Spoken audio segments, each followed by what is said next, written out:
الصالح کی عمر صرف 11 سال تھی، شمس النساء اس کی چھوٹی بہن تھی، عمر 8-9 سال تھی۔ زنگی مرحوم کی سلطنت کے تحت بعض امراء اور قلعہ داروں نے خود مختاری کا اعلان کر دیا اور وہ بغداد کی خلافت تک سے آزاد ہو گئے۔ ان سب نے سلطان صلاح الدین ایوبی کے خلاف محاذ قائم کر لیا۔ اس وقت سلطان ایوبی مصر میں تھے۔ زنگی مرحوم اور سلطان ایوبی کے خلاف ان امراء وغیرہ کو یہ شکایت تھی کہ ان دونوں نے عیش و عشرت ممنوع قرار دے رکھی تھی۔ انہوں نے اپنے جینے کا مقصد صرف یہ بنا رکھا تھا کہ صلیبیوں کے عزائم کو تہس نہس کریں گے، فلسطین کو آزاد کرائیں گے اور سلطنت اسلامیہ کو وسعت دیں گے۔ باغی امراء پر صلیبیوں کے اثرات بھی تھے، اس لیے وہ عیش و عشرت کے دل دادا تھے۔ صلیبیوں کی بھیجی ہوئی لڑکیوں اور زر و جواہرات نے ان کا ایمان خرید لیا تھا۔ نور الدین زنگی تو فوت ہو گئے تھے، اب یہ لوگ سلطان ایوبی کو شکست دے کر ان کی حکمرانی کو ختم کرنے پر تلے ہوئے تھے۔ زنگی مرحوم کی آدھی فوج باغی کر لی گئی تھی۔ سلطان ایوبی کو اطلاع ملی تو وہ صرف 700 سواروں کے ساتھ دمشق میں داخل ہوئے۔ شہریوں نے ان کا استقبال کیا۔ شہر کے قاضی نے انہیں شہر کی چابی دے دی، مگر فوج کا وہ حصہ جو باغی تھا وہ لڑا۔ یہ خانہ جنگی تھی۔ نور الدین زنگی کی بیوہ سلطان ایوبی کی حامی تھی، وہ اپنے خامند کے مقاصد کی تکمیل چاہتی تھی۔ ایک ہی رات میں باغی فوج کو شکست ہوئی۔ رات ہی رات الملک الصالح، اس کے حاشیہ بردار امراء اور 2-3 سالار اور باغی فوج دمشق سے بھاگ کر حلب چلے گئے۔ الملک الصالح اپنی بہن شمس النساء کو بھی ساتھ لے گیا۔ جن امراء اور قلعہ داروں نے خود مختاری کا اعلان کیا ان میں ہرن کا قلعہ دار گمگشتگین اور موصل کا امیر سیف الدین غازی خاص طور پر قابل ذکر ہیں۔ الملک الصالح نے حلب کو اپنا دارالحکومت بنا لیا، پھر یہ شہر اس کی فوج گمگشتگین اور سیف الدین کی افواج کا مشترکہ ہیڈ کوارٹر بن گیا۔ ان سب کے پاس صلیبی مشیر آ گئے، ان کے ساتھ شراب اور لڑکیاں بھی آئیں جو صرف خوبصورت ہی نہیں بلکہ جاسوسی اور ذہنی تخریب کاری کی ماہر تھیں۔ صلیبیوں نے انہیں برائے نام جنگی مدد بھی دی اور اپنی پروپیگنڈا مشینری کو اس طرح استعمال کیا کہ ان کے دلوں میں سلطان ایوبی کی مخالفت پختہ ہو گئی۔ نور الدین زنگی کی بیوہ رضی خاتون دمشق میں رہیں، جہاں انہوں نے لڑکیوں کو فوجی ٹریننگ دینے کا انتظام کر لیا اور انہوں نے جہاں ضرورت پڑی ان لڑکیوں کو استعمال کیا۔ وہ جوانی کی عمر میں تھی، ان کا خامند مر چکا تھا، ان کے 2 ہی بچے تھے، دونوں ان سے چھین لیے گئے۔ وہ معصوم بچے تھے۔ ماں نے سینے پر سل رکھ لی اور اپنے آپ کو یہ یقین دلایا کہ اس کے بچے بھی مر گئے ہیں، مگر کبھی کبھی ممتا ابھر آتی ہے اور اس کے آنسو نکل آتے ہیں۔ سلطان ایوبی نے اپنے جاسوس حلب، ہرن اور موصل میں بھیج دیے تھے۔ وہ بڑی خطرناک اطلاعیں بھیج رہے تھے۔ وہاں صلیبیوں کی زیر نگرانی زور و شور سے سلطان ایوبی کے خلاف جنگی تیاریاں ہو رہی تھیں۔ سلطان ایوبی نے مصر سے فوج بلا لی۔ دمشق کی فوج کا بڑا حصہ ان کے ساتھ تھا۔ انہوں نے پہلے تو تمام باغی امراء کو پیغام بھیجے کہ وہ عظمت اسلام کی خاطر صلیبیوں کے ہاتھوں میں نہ کھیلیں اور ان کا ساتھ دیں تاکہ صلیبیوں کو عالم اسلام سے بے دخل کر کے یورپ پر چڑھائی کی جائے۔ مگر ان ایمان فروشوں نے سلطان ایوبی کے ایلچیوں کا مذاق اڑایا اور جواب دیے بغیر واپس بھیج دیا۔ گمگشتگین نے جو قلعہ دار سے خود مختار حاکم بن گیا تھا، سلطان ایوبی کے 2 ایلچیوں کو قید میں ڈال دیا۔ سلطان ایوبی نے پیش قدمی کی۔ نور الدین زنگی کی بیوہ دمشق سے دور تک انہیں رخصت کرنے گھوڑے پر سوار ان کے ساتھ گئیں اور بوقت رخصت کہا، اگر میرا بیٹا تمہارے تیر اور تلوار کی زد میں آئے تو بھول جانا کہ وہ میرا بیٹا ہے، وہ غدار ہے، اس کی لاش ملے تو دفن نہ کرنا، گدوں اور گیدڑوں کے آگے پھینک دینا۔ ماں کی آنکھیں خشک تھیں لیکن سلطان ایوبی کی آنکھوں سے آنسو بہنے لگے۔ رضی خاتون ان سے چھوٹی تھی، اس نے سلطان ایوبی کا ہاتھ اپنے ہاتھ میں لے کر چوما اور کہا، اللہ تمہیں فتح عطا فرمائے۔ وہ بہت دیر تک فوج کو جاتا دیکھتی رہیں۔ یہاں سے مسلمانوں کی خانہ جنگی کا طویل اور خون میں ڈوبا ہوا دور شروع ہو گیا۔ ہم آپ کو ان تمام لڑائیوں کی تفصیلات بتا چکے ہیں جو سلطان ایوبی کو مسلمان امراء کے خلاف لڑنی پڑی۔ صلیبیوں نے یہ پلان بنایا تھا کہ مسلمانوں کے خلاف لڑنے کی بجائے انہیں آپس میں لڑایا جائے اور ان کے اتحاد کے ساتھ ساتھ ان کی جنگی طاقت کو بھی ختم کیا جائے۔ اس دوران انہوں نے حسن بن صباح کے فدائیوں سے سلطان ایوبی پر قاتلانہ حملے بھی کرائے۔ اللہ نے ہر بار اسلام کی عظمت کے اس پاسبان کو بچا لیا۔ مسلمان 3-4 سال آپس میں لڑ لڑ کر مرتے رہے۔ سلطان ایوبی کو خدائے ذوالجلال نے ہر میدان میں فتح عطا کی۔ ایک لڑائی میں زنگی کی بیوہ کی بھیجی ہوئی سینکڑوں لڑکیوں نے بھی مارکا لڑا اور مارکے کا پانسا پلٹ دیا تھا، مگر سلطان ایوبی نے سختی سے حکم دیا کہ آئندہ کوئی عورت میدان جنگ میں نہ آئے۔ آخری مارکے میں سلطان ایوبی حلب تک جا پہنچے اور حلب کا دفاعی قلعہ اعزاز لے لیا۔ الملک الصالح نے اپنی بہن شمس النساء کو اپنے ایلچیوں کے ساتھ سلطان ایوبی کے پاس صلح کے معاہدے کے لیے بھیجا اور بہن سے یہ بھی کہلوایا کہ اعزاز کا قلعہ انہیں واپس دے دیا جائے۔ سلطان ایوبی نے بچی کو گلے لگا لیا، الملک الصالح کی پیشکش منظور کر لی، اعزاز کا قلعہ بچی کو دے دیا۔ چند اور شرائط طے کر کے الملک الصالح کو حلب کا نیم خود مختار حکمران رہنے دیا۔ ان شرائط میں یہ بھی تھا کہ سلطان ایوبی کو جب فوج کی ضرورت پڑے گی الملک الصالح انہیں فوج دے گا۔ یہ صلح کا معاہدہ تھا۔ گمگشتگین کو الملک الصالح نے اپنے خلاف سازش کے جرم میں مروا دیا تھا۔ باقی امراء نے سلطان ایوبی کی اطاعت قبول کر لی۔ پچھلی قسط میں آپ کو ہم بتا چکے ہیں کہ سلطان ایوبی نے قارہ حصار کے حکمران ابن العون کو شکست دی۔ اس جنگ میں معاہدے کے مطابق حلب سے بھی فوج بھیجی گئی تھی۔ اس کے ساتھ ہی سلطان ایوبی نے ایک صلیبی بادشاہ بالدوین کو، جو سلطان ایوبی پر حملہ کرنے آیا تھا، بہت ہی بری شکست دی۔ بالدوین قید ہوتے ہوتے بچا اور اس کی فوج کا انجام بہت ہی برا ہوا۔ اب سلطان ایوبی انہی علاقوں میں کہیں خیمہ زن تھے اور صلیبی اپنے جاسوسوں کے ذریعے یہ معلوم کرنے کی کوشش کر رہے تھے کہ ان کی اگلی پیش قدمی کس طرف ہوگی۔ نومبر 1181 عیسوی بمطابق رجب 577 ہجری کا واقعہ ہے کہ الملک الصالح کی چھوٹی بہن شمس النساء حلب سے دمشق اپنی ماں کو ملنے آئی۔ وہ ماں سے جدا ہوئی تو اس کی عمر 8-9 سال تھی۔ اب وہ 15-16 سال کی جوان لڑکی تھی۔ الملک الصالح 17-18 سال کا جوان ہو گیا تھا۔ شمس النساء کے ساتھ محافظ بھی تھے۔ خادمہ نے نور الدین زنگی کی بیوہ کو بتایا کہ اس کی بیٹی آئی ہے۔ اس نے بیٹی سے ملنے سے انکار کر دیا۔ خادمہ بھی عورت تھی۔ اس نے رضیہ خاتون کو قائل کرنے کے لیے مامتا کا واسطہ دیا اور کہا، وہ اتنی دور سے اتنے عرصے بعد آئی ہے، اسے اندر بلا کر کہہ دیں کہ وہ چلی جائے۔ مامتا مر چکی ہے، رضی خاتون نے کہا۔ اتنے میں کمرے میں ایک نوجوان لڑکی داخل ہوئی۔ اس کے چہرے، بالوں اور کپڑوں پر گرد کی تہیں چڑھی ہوئی تھیں۔ صاف پتہ چلتا تھا کہ وہ لمبے سفر سے آئی ہے۔ رضی خاتون نے حیران ہو کر اسے دیکھا اور پوچھا، تم کون ہو؟ لڑکی خاموش کھڑی رہی۔ خادمہ ایک طرف ہٹ گئی۔ رضی خاتون آہستہ آہستہ آگے بڑھی۔ اس کے بازو اپنے ہی آپ پھیلتے جا رہے تھے۔ اس کے منہ سے سرگوشی نکلی، تم میری بچی ہو، شمس النساء، میری شمسی۔ وہ آہستہ آہستہ آگے بڑھتی جا رہی تھی اور کہہ رہی تھی، تم اتنی بڑی ہو گئی ہو۔ شمس النساء دروازے کے پاس خاموش کھڑی رہی۔ رضی خاتون اپنی بیٹی سے 2-3 قدم دور رہ گئی تو رک گئی۔ اس کے پھیلے ہوئے بازو اس کے پہلوؤں میں گر پڑے۔ اس کے ہونٹوں سے مسکراہٹ غائب ہو گئی۔ 2-3 قدم آگے جانے کے بجائے وہ 2-3 قدم پیچھے ہٹائی۔ اس کے دانت جو مسکرائے تھے غصے سے پسنے لگے۔ مامتا جو اپنے آپ بیدار ہو گئی تھی اپنے آپ بجھ گئی۔ تم یہاں کیوں آئی ہو؟ ماں نے دبی ہوئی مگر قہر بھری آواز میں پوچھا۔ ماں، شمس النساء نے رندی ہوئی آواز میں کہا اور بازو پھیلا کر آگے بڑھی۔ میں آپ سے ملنے آئی ہوں۔ میں نے 12 روز کی مسافت 3 دنوں میں طے کی ہے۔ تم یہاں کیوں آئی ہو؟ ماں نے بلند آواز سے پوچھا اور کہا، دور کھڑی رہو، میں صلیبیوں کے سائے میں پلی ہوئی لڑکی کو اپنے قریب نہیں آنے دوں گی۔ ماں میری بات سن لو، بیٹی نے منت کی۔ میرے اوپر جو گرد پڑی ہے اسے دیکھو، اس گرد سے مجھے مجاہدین اسلام کے خون کی بو آ رہی ہے۔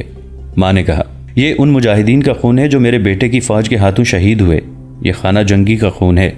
ماں، شمس النساء دوڑ کر آگے آئی اور ماں کے قدموں میں گر پڑی، رو رو کر کہنے لگی، بھائی الملک الصالح مر رہا ہے، شاید مر چکا ہو، وہ آپ کو بلا رہا ہے، وہ سخت تکلیف میں ہے، اس نے مجھے بھیجا ہے، اس نے کہا ہے کہ ماں کو لے آؤ، میں اس سے دودھ کی دھاریں اور گناہ بخشواؤں گا۔ میں اسے دودھ کی دھاریں بخش سکتی ہوں، ماں نے کہا، اسے وہ خون کون بخشے گا جو اس نے مسلمان کی اولاد ہو کر مسلمانوں کا بہایا ہے؟ ماں اپنے بیٹے کی غداری کا گناہ نہیں بخش سکتی۔ شمس النساء، ماں وہ آپ کا اکلوتا بیٹا ہے۔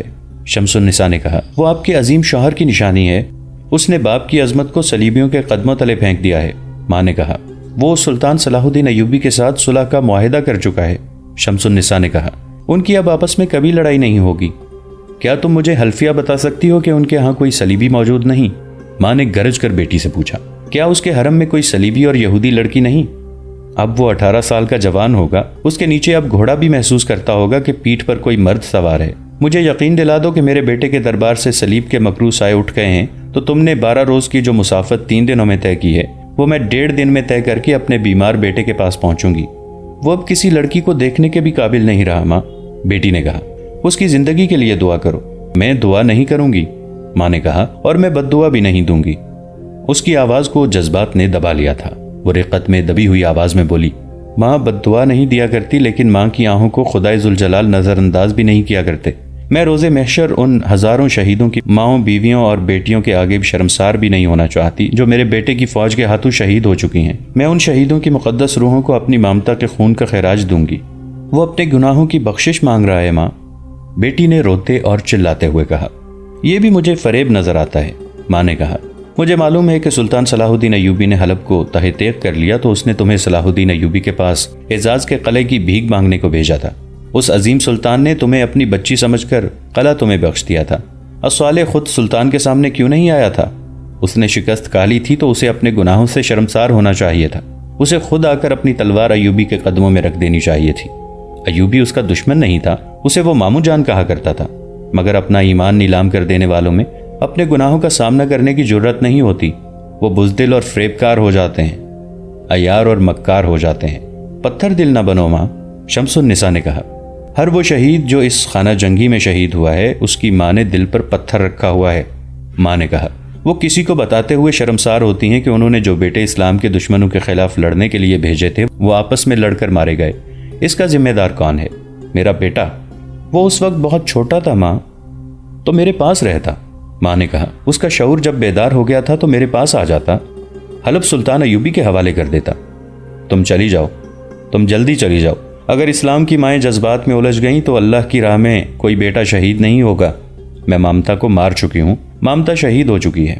مائیں اپنی بیٹیوں کو یوں رخصت کیا کرتی ہیں ماں، تو میرے پاس رہو، ماں نے کہا، مگر اس شرط پر کہ میرے سامنے بھائی کا کبھی نام نہیں لوگی۔ ماں یہ ممکن نہیں، بیٹی نے کہا۔ جس بھائی نے مجھے پالا پوسا ہے اس کا نام میں کیوں نہیں لوں گی؟ تو اسی کے پاس چلی جاؤ، ماں نے کہا۔ تم صلیبیوں کے سائے میں پل کر جوان ہوئی ہو، یہاں کی بیٹیوں کو دیکھو، اسلام کے نام پر جان قربان کرنے کو تیار ہیں۔ میں جب انہیں جنگی تربیت دیتی اور انہیں ڈانٹتی اور جھڑکتی ہوں تو ڈرتی ہوں کہ ان میں سے کوئی مجھے یہ نہ کہے کہ ذرا اپنی بیٹی کی بھی خبر لو۔ کیا تم اس غلیظ حقیقت کو جھٹلا سکتی ہو کہ میرا بیٹا صلیبیوں کے ساتھ بیٹھ کر شراب پیتا ہے اور اس کے حرم میں صلیبی اور یہودی لڑکیاں ہیں؟ شمس النساء کا سر جھک گیا، وہ انکار نہ کر سکی۔ اپنی ماں کے گھر کا کھانا قبول کرو اور جاؤ، ماں نے کہا۔ اگر میرا بیٹا زندہ ہوا تو اسے کہنا کہ ماں نے تمہیں دودھ کی دھاریں بخش دی ہیں مگر شہیدوں کا خون نہیں بخشا۔ اسے کہنا کہ تمہارے سینے میں صلیبیوں کا تیر اتر گیا ہوتا اور تم سلطنت اسلامیہ کے جھنڈے کے سائے میں گر کر جان دیتے تو تمہاری ماں اڑ کر پہنچتی اور تمہاری لاش کو سینے سے لگا کر دمشق لاتی اور فخر سے کہتی کہ یہ ہے میرا شہید بیٹے کا مزار۔ اب میں کیا کہوں؟ ماں کا فخر بیٹے نے چھین لیا ہے۔ شمس النساء کچھ دیر خاموش کھڑی رہی، اس کا سر جھکا ہوا تھا۔ اس نے سر اٹھایا تو اس کے رخساروں پر گرد کی جو تہ جمی ہوئی تھی اس میں سے آنسوؤں نے ندی کی طرح راستہ بنا لیا تھا۔ اس نے دو زانو ہو کر ماں کے کرتے کا دامن پکڑا، چوما، آنکھوں سے لگایا اور اٹھ کر کہا، وہ میرا بھائی ہے، بچپن کا ساتھی ہے، شاید زندہ نہ رہے، میں اس کے پاس ضرور جاؤں گی۔ طبیبوں نے کہہ دیا ہے کہ وہ زندہ نہیں رہ سکے گا۔ میں اس کے کفن دفن کے بعد آپ کے قدموں میں آ بیٹھوں گی۔ کس لیے؟ ماں نے تنزیہ پوچھا۔ اس بچے کو جنم دینے کے لیے جو اللہ کی راہ میں شہید ہوگا، بیٹی نے کہا۔ آپ کے بیٹے کے عوض آپ کو میں ایک بچہ دوں گی جس کی قبر پر پیار سے ہاتھ پھیر کر آپ فخر کر سکیں گی کہ یہ میرے شہید بیٹے کا مزار ہے۔ میں آؤں گی ماں، میں آؤں گی۔ میری شادی کا انتظام کر رکھنا۔ میں آنکھیں بند کر کے آئی تھی، آنکھیں کھول کر جا رہی ہوں۔ مجھے اجازت دو کہ بھائی کو اپنے ہاتھوں کفن پہنا سکوں۔ الوداع ماں۔ لڑکی جو دبے پاؤں آہستہ آہستہ چلتی اندر آئی تھی، سینہ پھیلا کر گردن تان کر لمبے لمبے ڈگ بھرتی کمرے سے نکل گئی۔ رضی خاتون اسے دیکھتی رہی۔ دروازہ بند ہوا تو اس نے بازو پھیلا دیے اور وہ دروازے تک گئی۔ اس کے منہ سے چیخ سی نکلی، میری بچی۔ اس نے دروازہ ذرا سا کھولا، باہر سے اسے اپنی بچی کی آواز سنائی دی جو بڑی ہی گرجدار تھی، بن آزر، تمام سواروں کو جلدی بلاؤ، حلب کو واپسی کے لیے فوراً۔ ذرا سی دیر بعد ماں نے ذرا سے کھلے ہوئے کواڑ میں سے دیکھا، اس کی بیٹی گھوڑے پر سوار 8 سواروں کے آگے چلی جا رہی تھی جو اس کے حکم پر تیز ہو گئے۔ رضی خاتون نے کواڑ بند کر دیا اور اس کی ہچکی بند گئی۔ خادمہ اندر آئی تو رضی خاتون نے روتے ہوئے کہا، وہ بھوکی چلی گئی ہے۔ یہ نومبر 1181 عیسوی کا واقعہ ہے جب ماں بیٹی کی ملاقات ہوئی تھی۔ 2 سال پہلے کا واقعہ ہے جب سلطان صلاح الدین ایوبی نے ابن العون کو ایسی شکست دی تھی کہ اس کا قلعہ اسی کی فوج کے جنگی قیدیوں سے اس طرح مسمار کرا دیا تھا کہ اس کا نام و نشان تک نہیں رہا تھا۔ اس کا ملبہ دریا میں پھینک دیا گیا تھا۔ اس کے فوراً بعد سلطان ایوبی نے صلیبی بادشاہ بیلڈوین کو شکست دی تھی۔ یہ دراصل ایک مسلمان جاسوس کا کارنامہ تھا۔ اس نے سلطان ایوبی کو بروقت اطلاع دے دی تھی کہ فوج فلاں پہاڑی مقام پر گھات میں بیٹھی ہے۔ آپ کو ہم ان دونوں جنگوں کی تفصیلات پچھلی اقساط میں سنا چکے ہیں۔ یہ بیلڈوین کی دوسری پسپائی اور پٹائی تھی۔ اس سے پہلے وہ سلطان ایوبی کے بھائی العادل سے ایسی ہی شکست کھا چکا تھا۔ اب سلطان ایوبی نے اسے اٹھنے کے قابل نہیں رہنے دیا تھا، لیکن وہاں وہ اکیلا صلیبی بادشاہ نہیں تھا۔ عالم اسلام میں کئی صلیبی افواج موجود تھیں۔ اس کے حکمران دل سے ایک دوسرے کے خلاف تھے، لیکن ان کا دشمن مشترک تھا، اس لیے وہ ایک دوسرے کی مدد کرتے تھے۔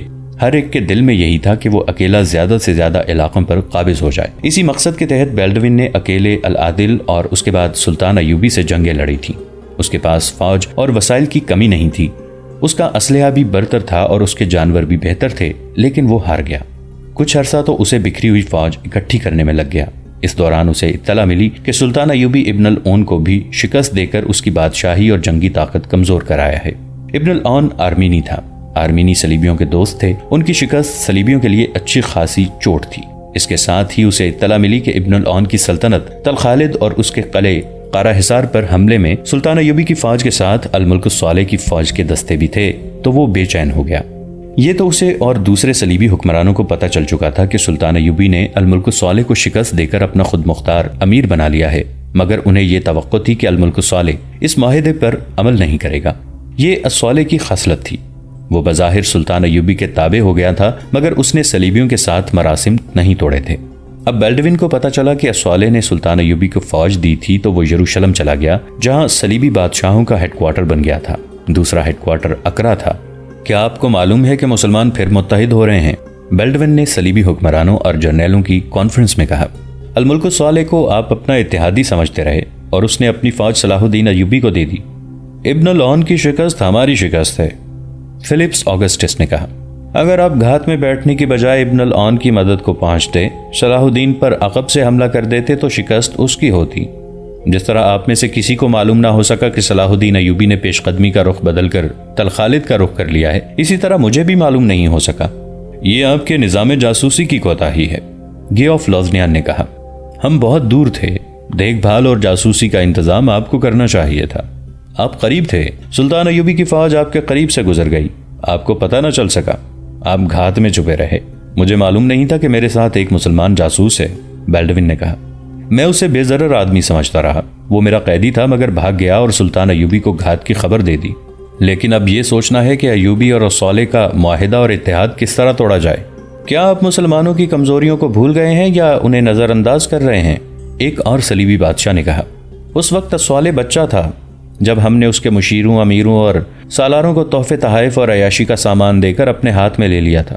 اب وہ جوان ہو گیا ہے، اسے اب ہاتھ میں لینا زیادہ آسان ہے۔ اپنا حربہ استعمال کریں اور مخصوص تحفہ اپنے ایلچی کے ہمراہ بھیج دیں۔ اگر آپ جنگی قوت سے اسے ساتھ ملانے کی سوچ رہے ہیں تو یہ خیال ذہن سے نکال دیں۔ سلطان ایوبی کی فوج اس علاقے میں موجود ہے، العادل بھی اپنی فوج کے ساتھ یہیں ہے۔ الصالح کے پاس اپنی فوج کے علاوہ ہرن اور موصل کی فوج بھی ہے۔ اگر آپ نے حلب پر حملہ کیا تو سلطان ایوبی تمام افواج کی کمان اپنے ہاتھ میں لے لے گا۔ اگر اس نے ہم پر فتح حاصل نہ کی تو یہ نقصان ضرور ہوگا کہ الصالح آپ کے ہاتھ سے ہمیشہ کے لیے نکل جائے گا۔ ہمیں فلسطین کا دفاع کرنا ہے۔ ہم نے اپنی افواج کو مختلف جگہوں پر پھیلا دیا ہے اور دیکھ رہے ہیں کہ صلاح الدین ایوبی کدھر کا رخ کرتا ہے اور اس کے عزائم کیا ہیں۔ ان حالات میں ہم آپ کی مدد نہیں کر سکیں گے۔ آپ اپنے طور پر الصالح کو ہاتھ میں لیں۔ 1180 عیسوی میں والی موصل سیف الدین غازی مر گیا۔ اس کی جگہ عز الدین مسعود نے عمارت سنبھال لی۔ اسی سال سلطان صلاح الدین ایوبی کا بھائی شمس الدولہ توران شاہ سکندریہ میں فوت ہو گیا۔ سلطان ایوبی مصر چلے گئے، وہاں کے حالات پھر بگڑنے لگے تھے۔ وہ اپنی فوج اپنے بھائی العادل کی زیر کمان پیچھے چھوڑ گئے تھے۔ پھر 1181 عیسوی کا سال آ گیا۔ بیلڈوین نے اپنی فوج کی کمی پوری کر لی تھی، اسے ٹریننگ بھی دے لی تھی۔ اس نے اپنی فوج کو سلطان ایوبی کی چالوں کے مطابق جنگی مشقیں بھی کرائی تھیں۔ وہ اگلی جنگ کے لیے تیار تھا، لیکن الملک الصالح کو وہ اپنے ہاتھ میں لینا چاہتا تھا۔ الصالح اب بچہ نہیں، جوان تھا۔ سلطنت کے کاروبار کو وہ سمجھنے لگا تھا۔ اس کی کمزوری اس کے مشیر اور سالار تھے جو درپردہ صلیبیوں کے حامی تھے۔ جیسا کہ ہم آپ کو بتا چکے ہیں کہ اس نے سلطان ایوبی کے ساتھ صلح کر لی تھی، مگر اس کے دماغ سے ابھی بادشاہی کا خبط نکلا نہیں تھا۔ وہ خود مختار حکمران بننے کے خواب دیکھ رہا تھا۔ ایک روز اسے اطلاع ملی کہ صلیبی بادشاہ بیلڈوین کا ایلچی آیا ہے۔ اس نے فوراً اسے اندر لانے کی اجازت دے دی۔ یہ ایلچی ذہنی تخریب کاری کا ماہر اور انسانی نفسیات کی کمزوریوں سے واقف تھا۔ اس نے الملک الصالح کو بتایا کہ وہ کچھ تحفے بھی لایا ہے۔ تحفوں میں ایک تو بیش قیمت ہیروں اور جواہرات اور سونے کے سکوں کا باکس تھا، 2 تلواریں تھیں، 50 اعلیٰ نسل کے گھوڑے تھے اور ایک لڑکی تھی۔ الصالح نے باہر جا کر گھوڑے دیکھے، ہیرے اور جواہرات دیکھے، لیکن جس تحفے پر اس کی نظریں جم کر رہ گئیں وہ لڑکی تھی۔ وہ بہت دیر تک لڑکی کو ہی دیکھتا رہا۔ اس کی اٹھتی جوانی کی تمام تر کمزوریاں ایک جادو بن کر اس کی عقل پر غالب آ گئیں۔ ایلچی نے اس کے ہاتھ میں بیلڈوین کا پیغام دیا جو عربی زبان میں لکھا ہوا تھا۔ دوستو، آج کے لیے اتنا ہی۔ اسی کہانی کی اگلی قسط کے ساتھ بہت جلد حاضر ہوں گے۔ نیچے کامنٹ سیکشن میں اپنی رائے کا اظہار ضرور کیجیے گا۔ ہمارے اس چینل کو سبسکرائب کر کے نیچے موجود بیل آئیکن کو بھی ضرور کلک کیجیے گا۔ اگلی ملاقات تک کے لیے ہمارا اور آپ کا اللہ نگہبان۔